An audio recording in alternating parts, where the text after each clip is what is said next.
Townsville partygoers could now be subject to immediate drug and alcohol testing in Flinders Street. Police have been given the powers to test anyone who commits a serious assault in the party precinct. Patrons who are charged with a serious assault will now also be required to complete a drug and alcohol assessment program. It gives us the power to show the court that that's exactly what's affecting them. So we're starting to build that evidence base. It's the latest round of laws introduced under the Safe Night Out strategy. A study by a Queensland University researcher has raised some new concerns about teenagers drinking to excess. He says schoolies are exposing themselves to physical injuries and may also be damaging their developing brain.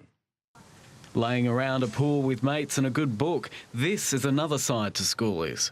As long as we have a good time and stay out of trouble, then I'm happy. But it's scenes like this that has more than just parents concerned. I watched my friend have to get her stomach pumped a few weeks ago.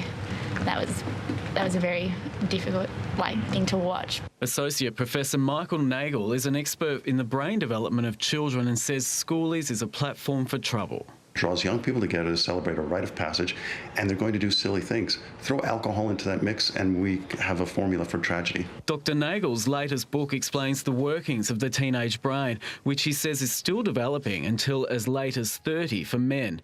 His research leaves him strongly opposed to teenagers drinking alcohol, but he says he is sympathetic to their so-called erratic behaviour. One of the biggest difficulties is the fact that teenagers are prone to take risks as part of growing up.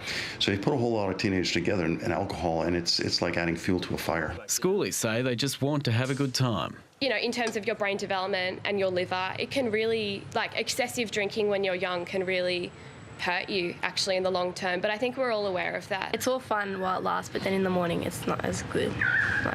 Yeah. Trent Evans, 7 News.